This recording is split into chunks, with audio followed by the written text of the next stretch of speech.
நண்பர்களுக்கு வணக்கம். நம்ம இப்போ அனுச நட்சத்திரத்தில் பிறந்தவர்கள் வணங்க வேண்டிய தெய்வம், தானம் தரும் உணவு, அதிர்ஷ்ட உணவு போன்ற விஷயங்களை பார்ப்போம். அனுச நட்சத்திரம், இந்த அனுச நட்சத்திரத்தின் அதிதேவதை பாத்தீங்கன்னா மகாலட்சுமி ஆகும்.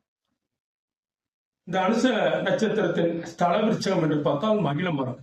மகிழ மரம் எந்த ஆலயத்தில் ஸ்தல விருட்சகமாக உள்ளதோ அந்த ஆலயம் சென்று மகாலட்சுமியை வணங்கி வர இவர்களுக்கு வாழ்க்கையில் பல அதிர்ஷ்ட வாய்ப்புகள் உருவாகும். பாத்தீங்கன்னா இவங்க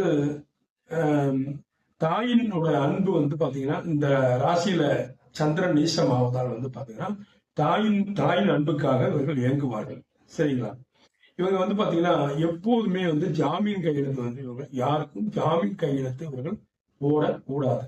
இவர்கள் கையில் பைசா வாங்கி அதை ஒரு தொழில் செய்யும் போது பணம் பெற்று இவர்கள் கையில் பணம் பெற்று தொழில் செய்யும் பொழுது அந்த தொழிலில் பெருத்த லாபங்களை அடைவதை நாம் அனுபவத்தில் பார்க்கிறோம். இவர்கள் தானம் செய்யும் உணவு என்று பார்த்தால் பாத்தீங்கன்னா சப்பாத்தி, பூரி போன்ற உணவுகளை இவர்கள் தானம் செய்து வர இவர்களுக்கு அதிர்ஷ்ட வாய்ப்புகள் உருவாகும். அதே போல சீத்தாப்பழம், செர்ரிப்பழம், வெள்ளரி காய் போன்ற உணவுகளில் அடிக்கடி சேர்த்துக் கொள்வது இவர்களுக்கு அதிர்ஷ்ட வாய்ப்புகளை தரும். நன்றி, வணக்கம்.